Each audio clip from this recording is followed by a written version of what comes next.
Au nom du Père, du Fils et du Saint-Esprit. Amen. La paix de Jésus soit dans votre maison, sa paix et sa joie. Alléluia. Merci Jésus.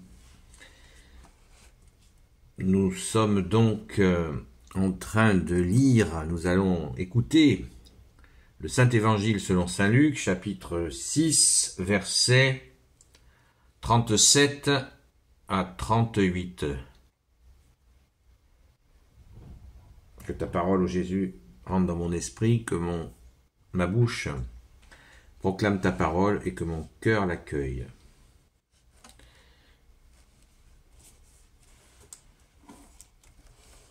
Verset 35. Donc aimez vos ennemis, faites du bien et prêtez sans rien attendre en retour. Votre récompense alors sera grande et vous serez les fils du Très-Haut, car il est bon avec les ingrats et les mauvais.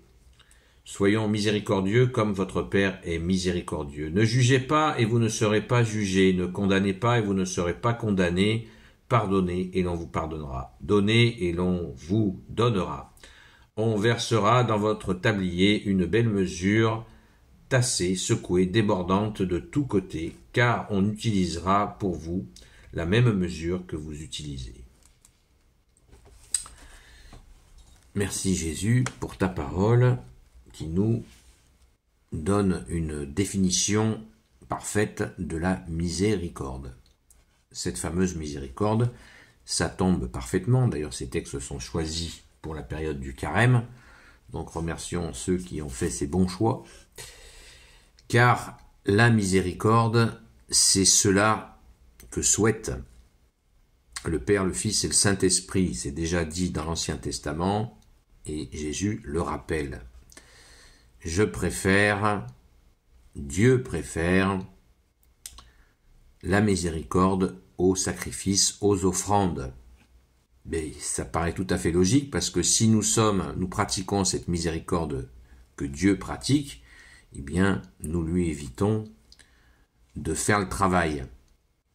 Et oui, en étant miséricordieux, passer sur les choses au lieu de surenchérir les problèmes, eh bien, nous passons, on trace, comme on dit, on avance, et en suivant Jésus. Ce qui ne veut pas dire qu'il faut se comporter comme un benet, à tout accepter, oh, moi je suis au-dessus de tout ça, je laisse tout passer. Non, ce n'est pas non plus ce qui nous est demandé. Ce qui nous est demandé dans cette miséricorde, c'est justement quand nous sommes touchés, quand nous croisons quelqu'un qui nous a fait du mal et qui nous demande pardon, eh ben, nous sentons dans notre cœur, ah, oui, bien sûr, je te pardonne. Waouh, de bon cœur, de tout notre cœur, on pardonne. Voilà un exemple parmi tant d'autres. Être miséricordieux, c'est un mot qui me faisait un peu peur, parce que je me dis, mais il n'y a que toi, Jésus, avec ton Père et l'Esprit Saint, qui est miséricordieux. Donc, comment puis-je être miséricordieux? Eh bien, on le voit dans notre vie, ça n'arrive pas tous les quarts d'heure, mais des occasions d'être miséricordieux. Voilà, quelqu'un nous a fait une vacherie, eh bien, on n'a pas envie de lui en faire une autre. Et ça, c'est la profondeur de Jésus, notre seul maître, notre seul enseignant, notre seul guide qui nous souffle. Non, ne surenchéris pas. Ne surenchéris pas les choses mauvaises. C'est ça être dans la miséricorde. C'est ce qui nous est demandé. Verset 37, ne jugez pas. Nous en parlons souvent ensemble. Les 5 interdits d'amour de Jésus, eh bien, ce ne jugez pas en fait bien partie.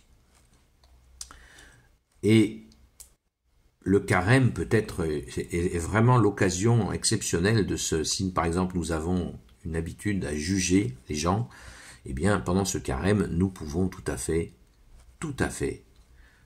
demander à Jésus de nous délivrer du jugement des autres. C'est une prison de juger les gens parce qu'on ne connaît pas les gens, pourquoi ils ont fait ça. Seul toi Jésus sonde les cœurs et les reins, c'est toi qui nous l'as dit.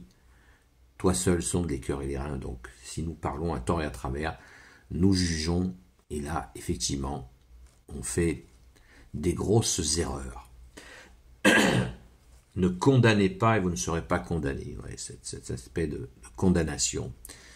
ne pas juger, ne pas condamner, ça ne veut pas dire non plus qu'il faut être neuneux. Ah, je juge pas, moi je dis rien. On peut avoir un avis. On jauge. On jauge, vous savez, dans les voitures, on fait régulièrement des compléments d'huile et d'eau. Et quand il faut faire un complément d'huile, avant, nous avons une sonde. Une espèce de tige métallique qu'on rentre dans un fourreau et ça nous donne la quantité d'huile qu'il y a dans le bloc moteur. Et on voit ainsi, avec les petites traces qu'il y a sur la jauge, s'il y a de l'huile. Eh bien, il ne nous est pas interdit de juger, d'apprécier une situation, mais sans la juger ni la condamner. Voilà, essayez de comprendre. Jésus nous demande de faire marcher notre intelligence. Quand on évalue une situation, on peut parler de quelqu'un en essayant de comprendre. Mais pour ça, accrochons-nous bien à Jésus dans notre cœur, afin de ne pas tomber ni dans le jugement, ni dans la condamnation. Parce que là, on franchit un cap qui horrifie le bon Dieu. Et c'est bien normal, parce que nous n'aimons pas qu'on le fasse sur nous-mêmes. Et comme Jésus, tu nous l'as dit, fais aux autres ce que tu voudrais qu'on te fasse. Donc, essayons de comprendre les situations.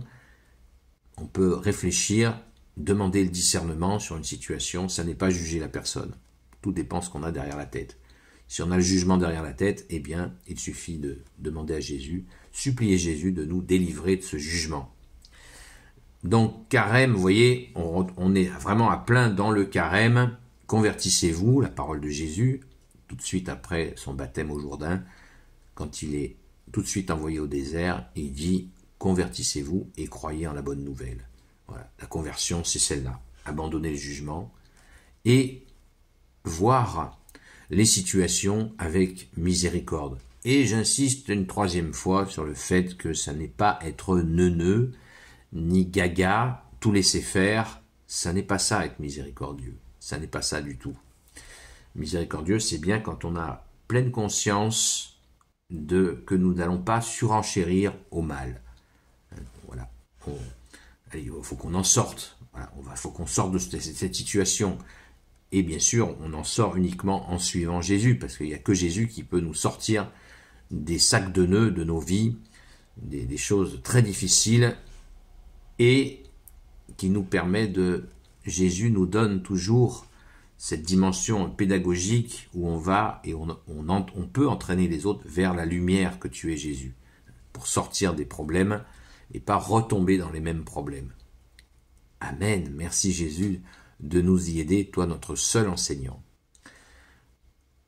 Ô Jésus, toi qui peux tout et qui porte tout, toi le Sauveur, toi l'Emmanuel, je te confie toutes celles et ceux qui regarderont cette vidéo ainsi que leurs proches selon ta seule volonté, ô Jésus. Sainte Marie, Reine des cieux, toi l'Immaculée Conception, toi qui écrases le serpent, toi qui es la lune sous tes pas, toi notre Mère, Notre-Dame, Saint Joseph, toi le juste et le saint, toi le sage, toi la terreur des démons, toi le saint gardien de la Sainte Église catholique et apostolique, Sainte Marie-Madeleine, notre chère Sainte Patronne, et vous tous les saints et saintes amis de toi, ô Jésus, Saint Michel Archange, qui est comme Dieu, Saint Gabriel Archange, Saint Raphaël Archange, et vous tous les anges qui servez Jésus, je vous confie toutes celles et ceux qui regarderont cette vidéo, ainsi que leurs proches, selon ta seule volonté, ô Jésus. La paix de Jésus soit dans votre maison. Donc ce soir, rendez-vous donc sur TikTok, sur la chaîne Seul Jésus Sauve, pour comme tous les soirs, et on reprend l'horaire habituel à 20h30. Merci à toutes celles et ceux qui participent, soyez bénis, et merci à Jésus et Marie de vous bénir. À très vite.